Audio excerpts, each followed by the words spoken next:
biasa deh, Kenapa, Bun? makin nge-scroll gue tuh kayak makin bingung ya. Saking banyaknya resep makanan buat anak, gue kan pengen ngasih yang terbaik ya tentunya ya. Gue takut banget anak gue tuh stunting gitu. Tapi makin gue nge-scroll, gue makin bingung nih resep mana yang harus diikuti nih, influencer yang mana yang harus diikuti nih. Oke, saya jawab. Saya juga bukan ahlinya Anda ahli. tapi emang paling bener ya, emang bener. Kalau kita makin Kenapa nge-scroll tuh makin bingung, makin banyak Terlalu banyak referensi ya. gitu. Tapi kita juga nggak boleh gampang-gampang ngomong stunting gitu Oh kan. gitu, Karena nggak boleh kan, judgement gitu iya, ya. karena kita juga harus tahu stunting itu apa, ya nggak Yes, sih, yes, sama yes. makanan-makanan dan nutrisi apa yang tepat buat anak. Wow, Nah, tumben bener Bun. kalau ngomongin yang ini karena saya udah dari hamil nih, bahkan udah follow ini satu Siapa sih? dokter. Ini saya ngefans banget Oh sebenarnya. my god, siapa? Udah saya datangkan langsung yang akan menjawab semua pertanyaan bunda-bunda ya, dan kamu juga ya Bun. Iya, siapa? Udah ada Dr. Tan Shot Yen M Hum, ahli gizi masyarakat. Halo dokter. Halo juga, Mama Muda. Apa kabar dok? Alhamdulillah masih hidup, baik-baik saja. Dokter, kita berdua tuh suka banget nge-scrollin Instagramnya Dokter Tan. Terus kalau Dokter Tan suka ini balesin komentar netizen itu ya, paling seru sih. Seru sih buat saya. Nah sekarang dokter jawab komentar netizen yang ini dok. Tadi kan dia bingung milih resep terus ngomongin stunting dok. Nah sebenarnya stunting itu apa gitu dok? Iya, stunting in a nutshell. So stunting itu bukan kejadian ujuk-ujuk, tiba-tiba sekonyong-konyong. So stunting itu adalah suatu kondisi di mana adanya gangguan gizi kronik. Jadi Anda harus bisa memahami bahwa ini adalah tentang gangguan gizi kronik. Jadi bukan karena gizi anaknya diare lalu 500 gram tiba-tiba berat badannya susut ya, bukan. Jadi gangguan gizi kronik yang terjadi sejak ibunya hamil sampai dengan anak berusia 2 tahun. Nah makanya kalau dihitung tuh satu persatu itu 1000 hari pertama kehidupan seorang anak. Kenapa 2 tahun? Karena di usia 2 tahun itu otak manusia sudah selesai dibentuk 80%. Jadi kalau Anda mau menanggulangi stunting di usia SD, itu kayaknya kampanye tuh. Telat ya dokter? Iya, Anda bisa dengar omongan saya barusan bahwa antara ibunya hamil sampai anaknya berusia 2 tahun ya kan? Oke. Nah plot yang kedua adalah kita bicara tandanya apa.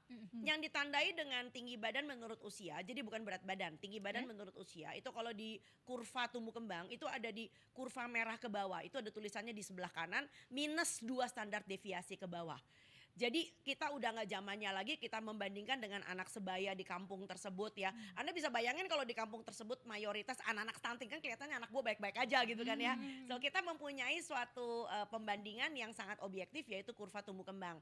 Sekali lagi tinggi badan menurut usia berada di kurva merah ke bawah, -2 standar deviasi ke bawah.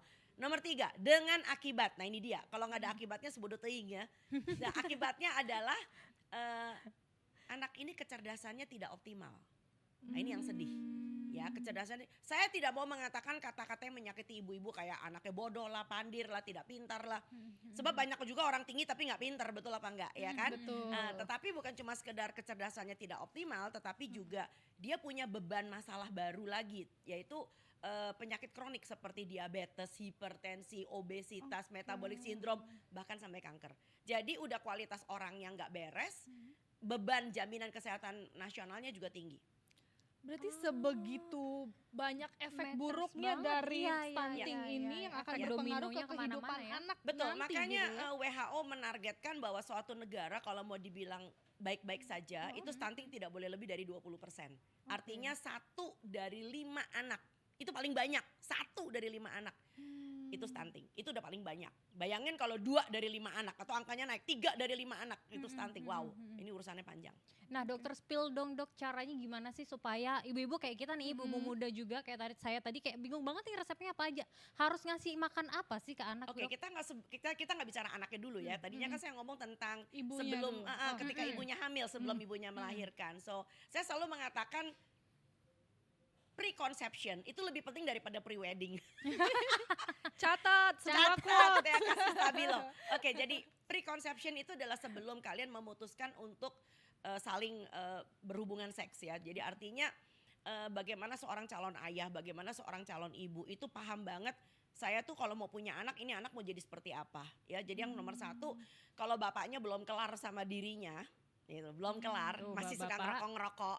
Mau ngerokok elektronik kayak mau pakai rokok konvensional, mau pakai cerutu, same ah. Ini kameramen pada nyengir semua nih Nggak dokter nih apa-apa, biarin merasa nih. aja. Saya udah biasa, saya udah bisa digituin kok. Karena gini, nggak ada untungnya juga. Sebab kita tahu banget bahwa merokok itu menyebabkan berat badan bayi lahirnya rendah. Karena kita bicara tentang karbon monooksida. Sebentar, orang rokok itu ngeluarin asap ya. Walaupun asapnya baunya mentol, zaman sekarang kan, baunya lavender gitu kan ya. Blackcurrant. Blackcurrant, apapun itu, strawberry. Lu pikir es krim kali. Jadi masalahnya adalah setiap asap rokok yang dihasilkan, apapun rokoknya, itu mempunyai gas CO. Gas CO itu bukan CO2 ya, CO lebih parah. Gas CO itu seperti yang keluar dari knalpot motor kamu itu. Nah, gas CO ini kalau diikat oleh sel darah merah manusia, itu ikatannya 240 kali lipat lebih kuat daripada sel darah merah mengikat oksigen. Padahal Anda tahu sendiri janin bisa tumbuh kalau dia mendapatkan Oksigen. betul, yang dia dapetin dari ibunya yang terhirup asap rokok adalah gas CO. So, berat badan lahir janin itu menjadi BBLR, berat badan lahir rendah. Itu risikonya. Dan nanti kalau bayinya udah lahir ya, tentu saja jadi risiko anemia tinggi banget. Lalu kemudian grok. Biasanya kalau ada pasien anak yang susah ini batuk pilek dan sebagainya susah sembuh, saya cuma tanya, di rumah ada perokok nggak? Pasti jawabannya nyengir, iya tuh kalau nggak bapaknya, engkongnya, kalau nggak engkongnya ibunya kerja di warung, lalu kemudian di warung tuh banyak orang seliweran ngerokok dan sebagainya. So, seorang anak bisa tumbuh baik dan optimal itu kalau kita semua bisa menyediakan ruang tumbuh yang sehat. Dan salah satu ruang tumbuh yang sehat tentu saja adalah udara yang bebas polusi. Salah satunya adalah polusi rokok. Ya, jadi seperti itu. Jadi yang pertama adalah preconception itu penting ya. Bagaimana seorang ibu kalau sudah hamil pun dia tahu nih, oke, kenaikan berat badannya nanti harusnya berapa, IMT-nya harusnya berapa, lingkar lengan atasnya harus 23 cm minimal. Lebih boleh. Jadi banyak ibu-ibu kan takut nih kayak aduh gue nanti jelek jadi gembrot segala macam. Gitu. Ntar dulu, saya lebih senang kalau lengannya kayak talas Bogor. Jadi lo bisa kuat gitu ngangkat jerigen gitu kan ya. Artinya dia ngangkat jerigen aja kuat, apalagi dia ngangkat kehidupan kan. Oke. Oh, wow, jadi dalam banget. Nah yang kedua tentu saja seorang anak begitu lahir dia punya hak mendapatkan inisiasi menyusui dini. Paling tidak Anda harus pastikan setelah Anda bersalin 1 jam ini tenaga kesehatannya ini entah bidannya atau dokternya itu betul-betul bisa mendampingi untuk bisa melihat apakah pelekatan menyusunya benar dan sebagainya. Karena ini nanti akan menjamin yang ketiga. Yang ketiga itu adalah pemberian ASI eksklusif. Nah kalau pelekatannya gak benar, ibunya gak ngerti cara netein bahwa masih ada yang nangis-nangis, dok tapi air susu saya gak keluar. Emang belum keluar atuh tong. ASI baru keluar dengan lancar itu 3 kali 24 jam. 3 kali 24 ya, dan bayi baru lahir itu lambungnya cuma segede kelereng. Jadi nggak usah ambis deh. Saya pengen air susu saya tuh wah muncrat sampai kemana-mana. Kayaknya dia nggak beres yang kayak begini malahan ya. Jadi dan bayi itu masih punya energi untuk bisa bertahan sampai dengan 3 hari. Anaknya nangis-nangis, mertuanya berisik segala macam. Udah mertuanya suruh cuci baju aja, suruh masak yang enak, suruh pergi ke pasar. Nggak usah urusan ASI. Ya, karena bayi nangis itu tidak selalu berarti bayinya lapar.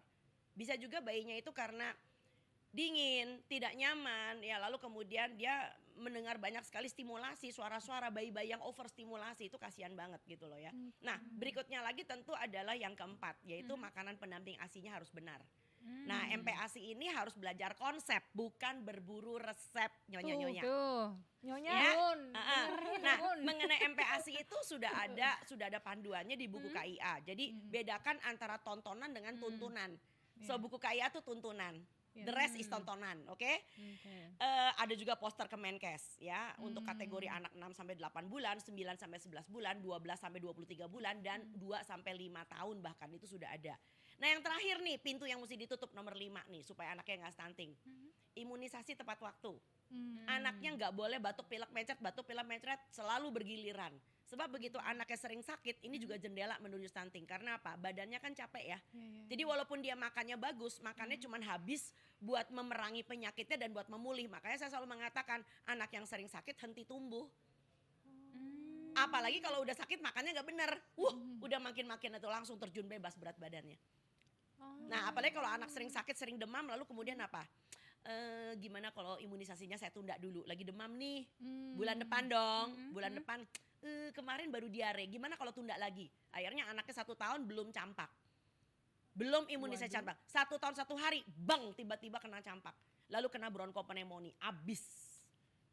Apalagi di luar sana banyak sekali ya itu dia seliweran ya yang bicara bahwa anak saya bisa sehat hanya dengan ASI tanpa harus diimunisasi. Jadi Indonesia sudah 79 tahun merdeka ya. Saya sedih banget kalau ada orang yang masih mengatakan anak sehat kenapa dibikin sakit. Entar. Demam karena imunisasi berbeda dengan demam karena anak ini kena difteri. Atau anak ini kena virus. Demam pada imunisasi itu justru menunjukkan bahwa badannya sedang secara aktif menghasilkan antibodi. Ini demam berfaedah namanya gitu loh ya. Jadi tapi di luar sana ya kita masih seperti kayak Indonesia zaman perang Belanda. Itu sedihnya bukan main. Belum lagi ditambah dengan mitos. Ya anak gak boleh makan yang amis-amis. Nah apa sih yang amis? Ya itu bangsa telur, daging yang enak-enak. Emang balita gak berhak makan enak? Iya. Nah ini kan sedih ya. Jadi di kampung-kampung kita tuh masih banyak tuh anak-anak cuma dikasih bubur kosong. Atau bubur cuma dikasih bayam. Bubur dikasih micin. Kalau ditanya mana proteinnya, anaknya gak doyan, lepeh. Weh, lepeh itu bukan berarti anak yang gak doyan. Nah ini beda pengertian bapaknya dengan anaknya. Kok bapaknya ngelepeh gak doyan kan. Anak lepeh bisa jadi karena dia punya kesulitan untuk mengunyah. Nah teksturnya salah. Salah gitu loh ya. Anaknya tidak dilatih dengan stimulasi oromotor yang baik. Jadi PR menjadi seorang tua itu memang banyak banget. Dan stimulasi tentu berbeda-beda ya. Stimulasi anak baru lahir, stimulasi untuk kunyah di usia 6 bulan, stimulasi 8 bulan ketika siap naik tekstur, stimulasi 9-10 bulan ketika dia udah mulai belajar makan yang kriuk, lebih menantang, lebih challenging. Orang tuanya gak tahu. Ini ngeri. Kamu sampai seperti bengong, sampai bengong ya sampai kayak dapat pencerahan gitu dok rasanya. Kuliah Dok. 4 SKS gak? Iya udah, tapi kurang sih. Baru Santai. kedua udah 4 SKS. Udah 4 SKS ya. Bulannya masih jauh, tenang. Tapi bener dok, jadi berarti ini kan ada step-step yang tadi dokter sampaikan nih. Iya, dari 5. memang peranya kitanya dulu nih mempersiapkan Ya, kalau untuk betul. punya anak ya.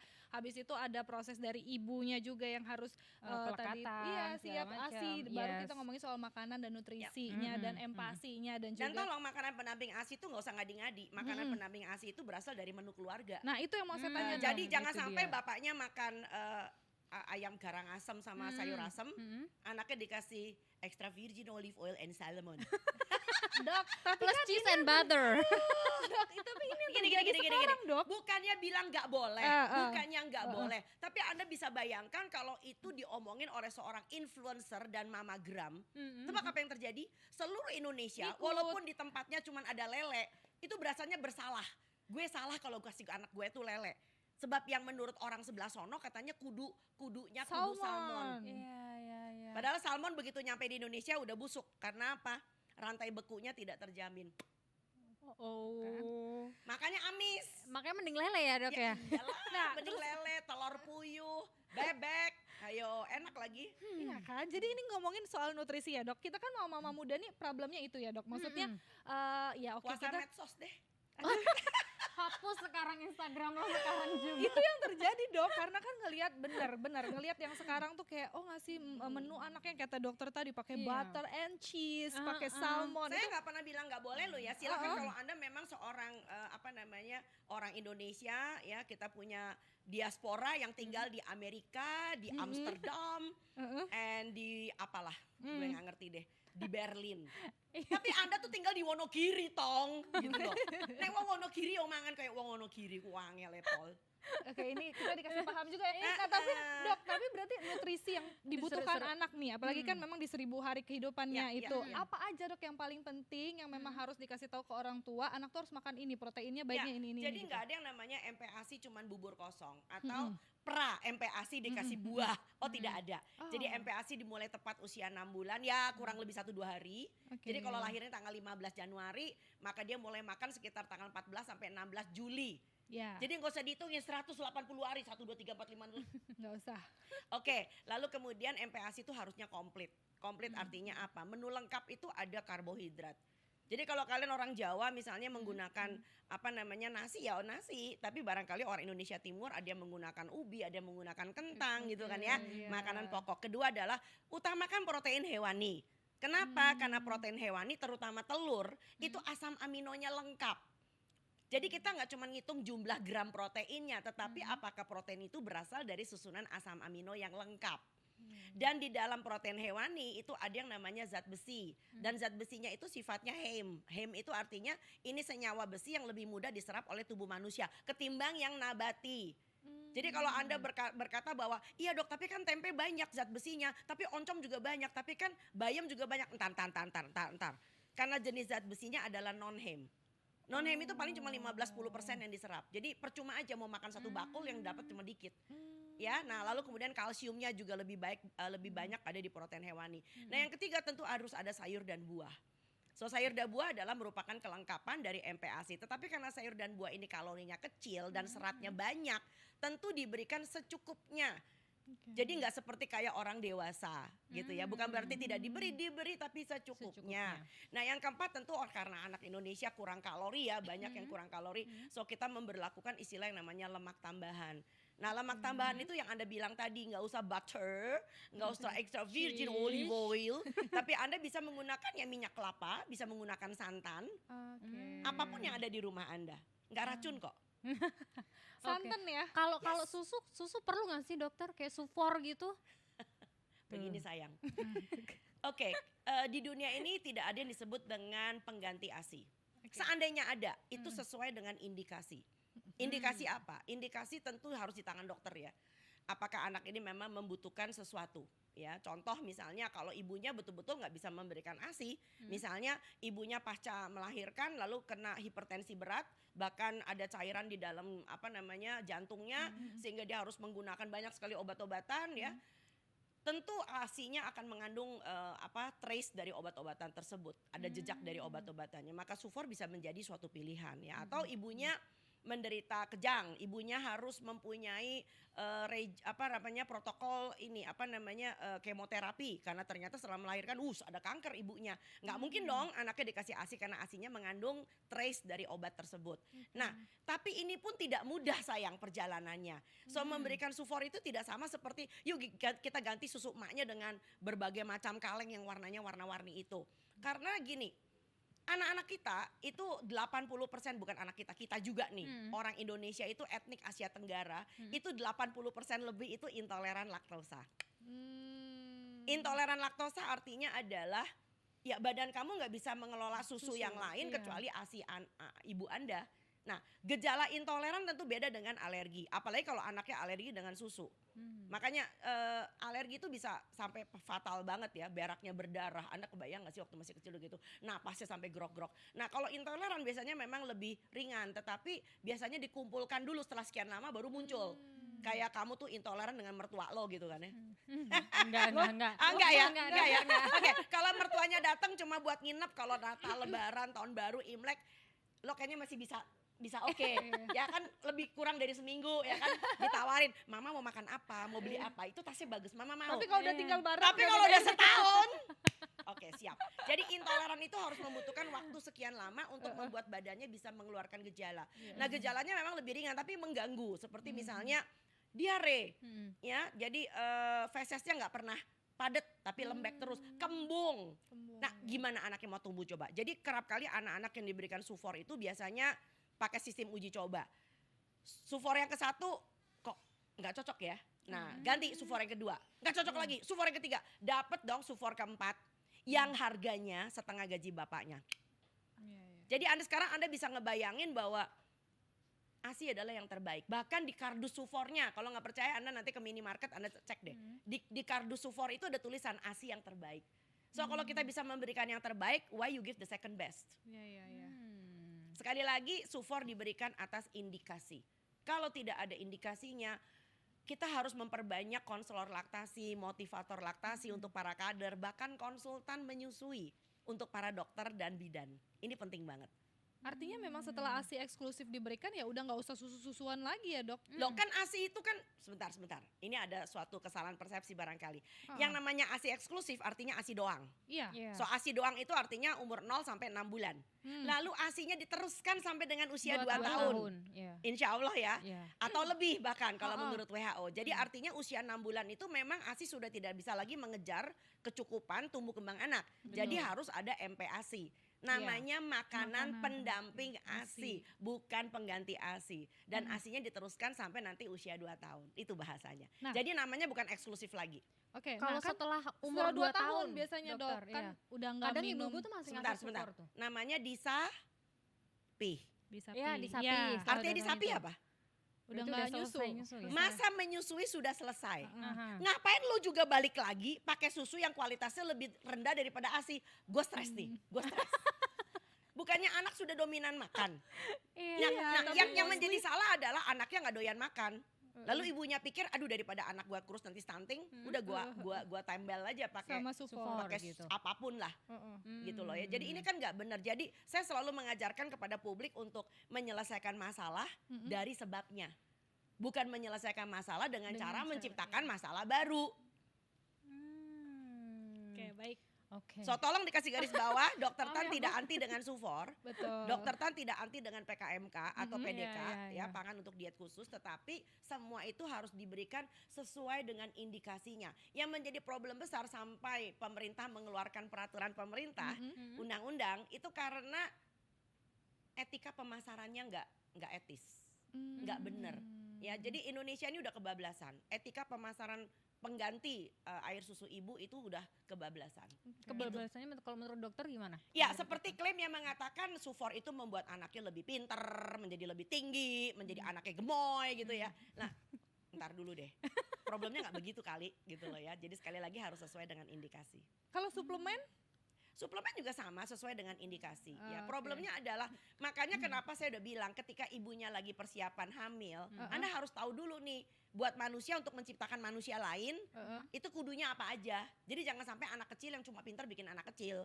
Ya kan? Jadi kalau misalnya Anda membutuhkan cukup zat besi, maka Anda harus barangkali ketika hamil Anda harus periksa apakah zat besi Anda cukup. Ya, HB Anda, ferritin Anda, cadangan zat besi Anda cukup apa enggak. Nah, sebab kalau bayi-bayi yang dilahirkan oleh ibu yang cukup zat besinya, maka tidak melahirkan bayi anemia. Nah, salah ibunya sih ketika hamil anemia. Dan Anda tahu nggak angka anemia ibu hamil di Indonesia berapa? 50% lebih. Itu sebabnya kenapa Ikatan Dokter Anak Indonesia itu mempunyai fatwa bahwa anak-anak nggak ada cerita bayi-bayi itu diberikan suplementasi zat besi. Karena itu dasar kita nggak bisa untuk secara sekejap gitu ya, membuat ibu-ibu ini tidak anemia. Nah, kejadiannya kalau udah kayak gini gimana? Ya, tetapi sekali lagi program harus jalan, sementara itu proses perubahan perilaku juga harus jalan. Supaya kita nggak selalu digenjot dengan yang namanya suplemen, betul nggak? Betul. Suplemen itu kan diberikan karena ada kondisi defisiensi. Defisiensi datangnya dari mana? Karena ibunya tidak punya literasi. Ibunya nggak ngerti. Salah jemur anak jam 7 pagi. Ya, nggak ada provitamin D3-nya tong. Ya, vitamin D3 itu kan munculnya, provitamin D3 itu kan munculnya dari ultraviolet B. Ultraviolet B dari matahari nggak ada itu jam 7 pagi, jam 10 baru nongol.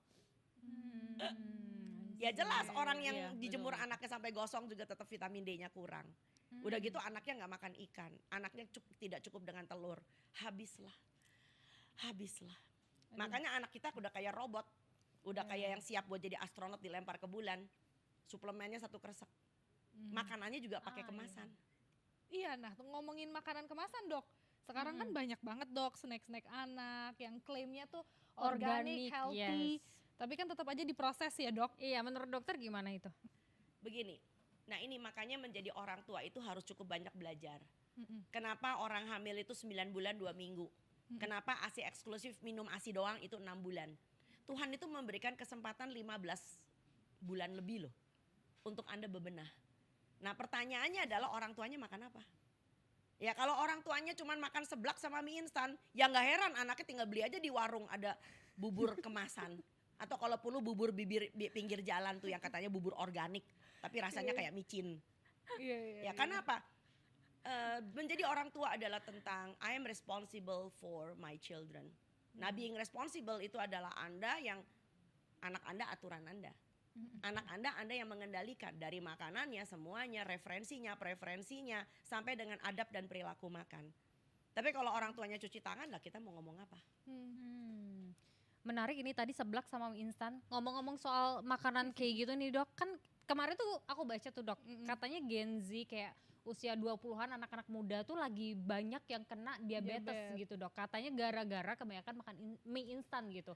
Sebetulnya tidak ada untuk suatu penyakit ya, yang saya pahami. Untuk membuat orang punya penyakit tidak ada yang disebut dengan single faktor, tidak ada. Ya, selalu ada multifaktoral. Multifaktoral itu biasanya kalau dari keturunan itu cuma 15%. Ya, jadi jangan nyalain mak bapak lo deh ya. Udah, itu cuma 15%. So the rest sekitar 80% kita bicara tentang keseluruhan gaya hidup. Ya, sebab kalau kita bicara tentang produk kemasan itu salah satunya. Berikutnya lagi adalah mager. Karena ini saya mengatakan lingkaran sesat yang harusnya lingkaran sesat ini harusnya Anda rubah menjadi lingkaran sehat. Bukan sesat. Nah, lingkaran sesat adalah orang-orang yang memang hidup apa adanya, makan seketemunya, dan orang-orang seperti ini tentu akan meningkatkan yang namanya hormon-hormon serotonin, dopamin ya kan. Lalu kemudian insulinnya juga menjadi berusaha untuk neken gula supaya nggak jadi diabetes. Jadi sebetulnya insulin Anda tuh udah diborosin dari kecil.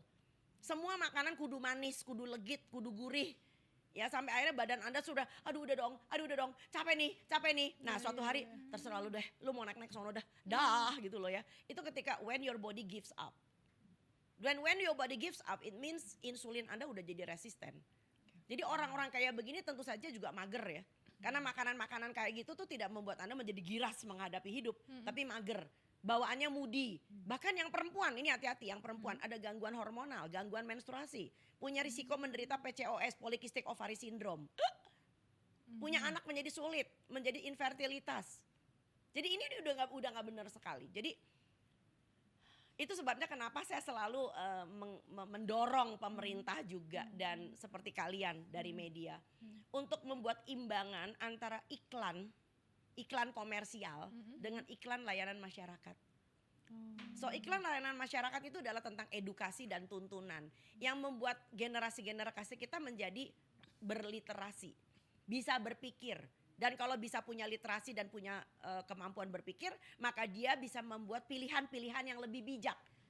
Ya sama seperti misalnya tentang rokok misalnya ya. Kita nggak bisa membuat pabrik rokok itu tutup. Yang perlu itu adalah bukan pabrik rokoknya tutup, tetapi pecandunya menghilang. Ya kalau pecandunya makin sedikit kan otomatis pabriknya akan tutup sendiri gitu loh ya. Dan bukan berarti lalu kemudian kita mem-PHK karyawan. Tapi ini cara berpikir cerdas itu tidak linear ya.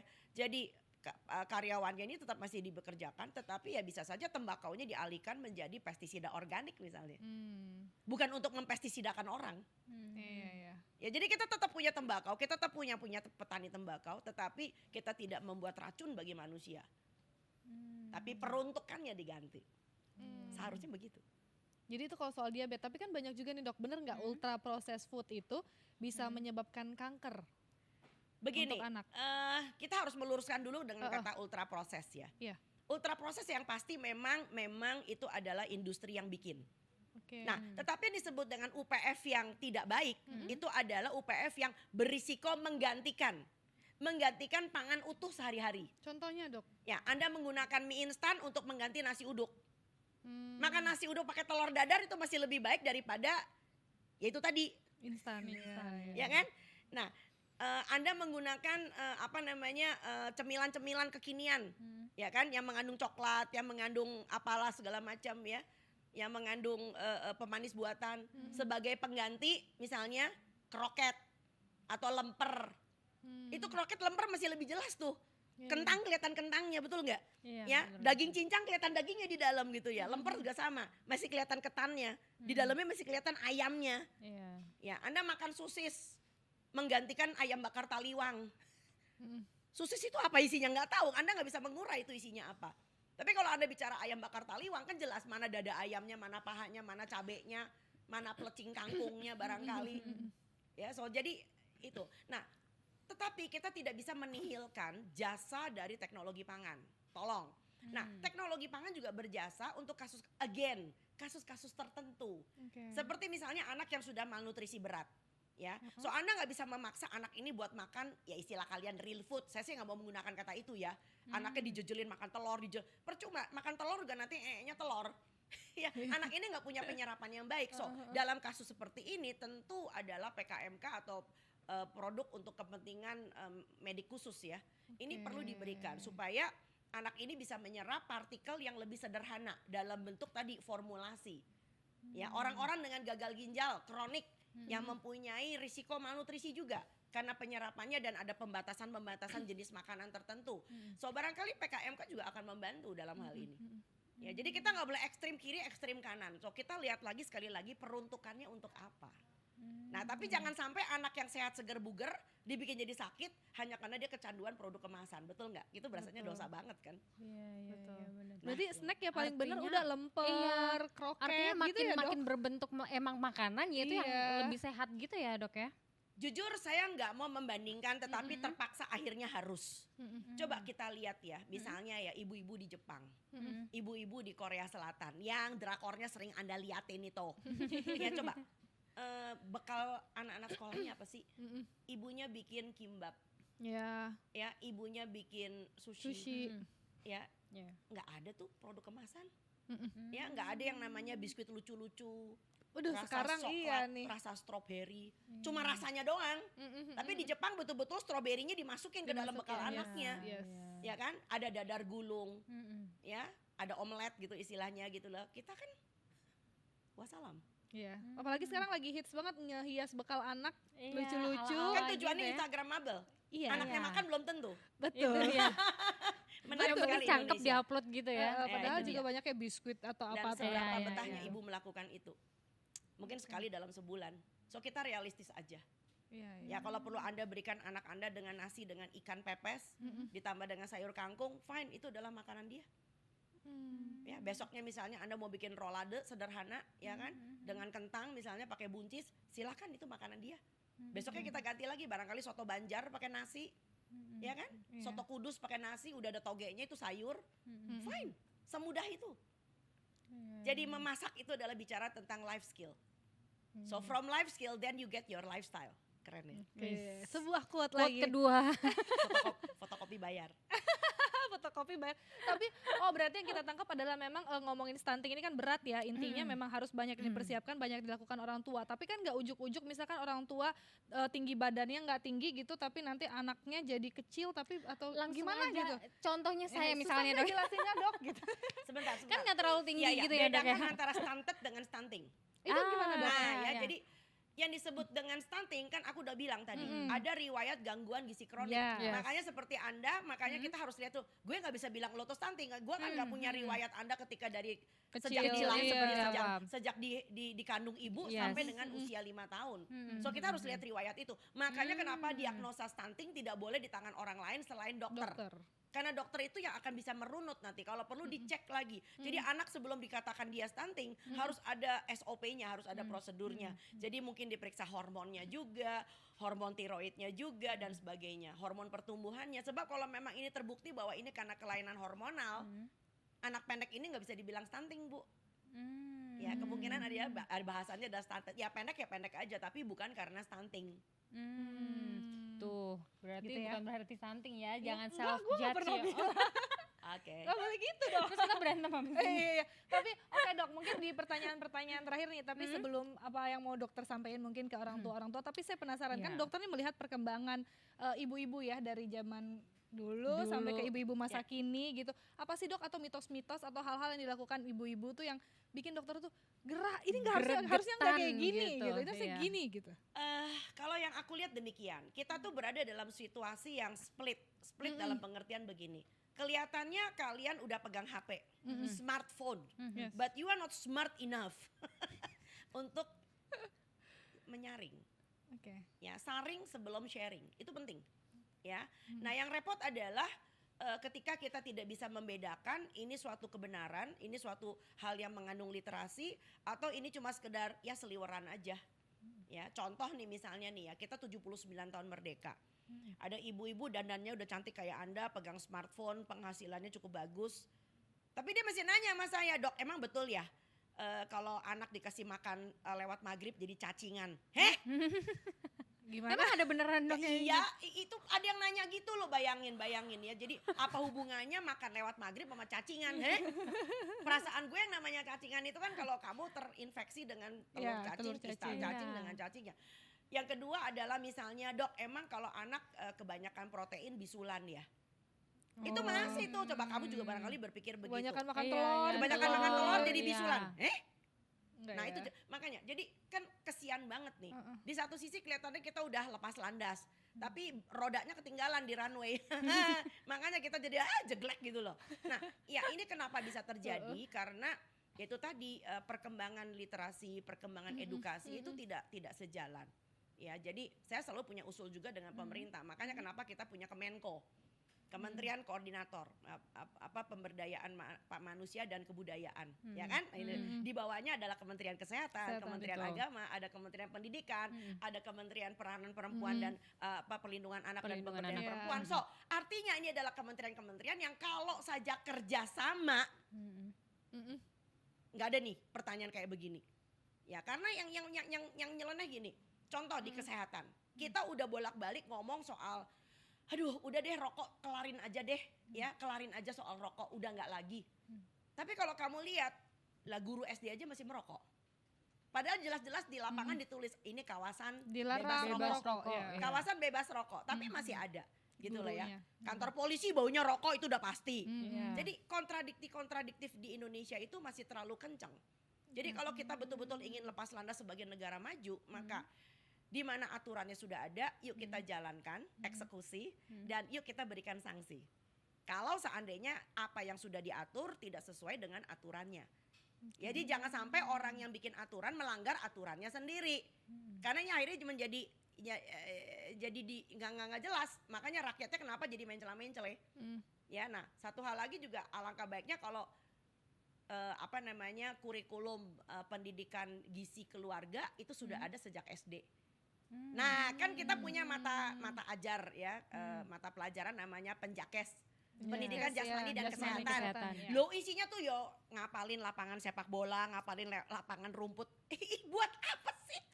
Bisa nggak sih anak SD lebih baik ngapalin misalnya isi piringku mestinya isinya apa?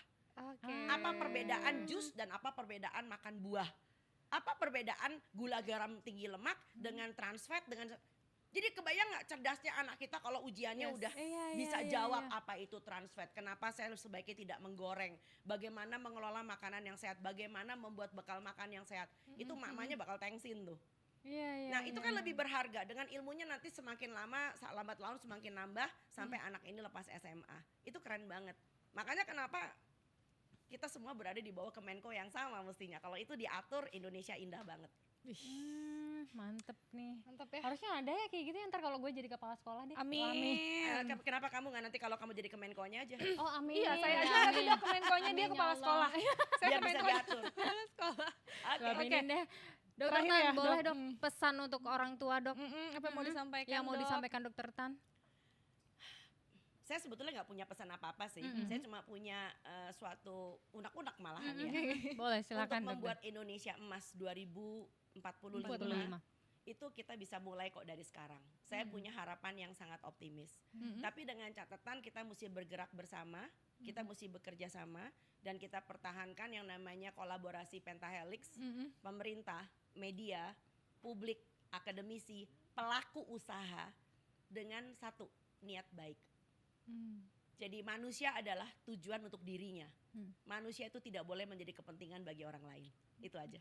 Oh, quote ketiga sekarang. Banyak banget quote-nya hari ini, kayaknya harus saya list quote-nya Dokter Tan hari ini. Tapi pasti banyak juga yang ibu-ibu dan kayak kita ya tercerahkan. Iya banget.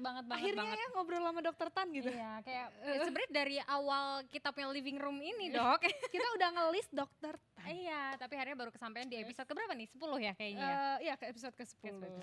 Alhamdulillah. Ini kalau dilanjutin obrolannya bisa sampai besok sebenarnya ya. Atau kita bikin private session sama Dokter Tan Oh, boleh ya, ya? sekarang konsul ya. Dokter Tan pokoknya terima kasih banget Terima untuk kasih ilmunya banyak. hari ini, untuk ngobrol-ngobrolnya, untuk pencerahannya untuk kita dengan ibu-ibu senang dan hati. juga semua pemirsanya Liputan Amazing TV ya. Betul sekali. Pasti bermanfaat ya untuk pemirsa di rumah ya. Amin. Terima kasih dokter Tan. Thank you dok. Sampai Dadah, ketemu. sampai ketemu. Bye.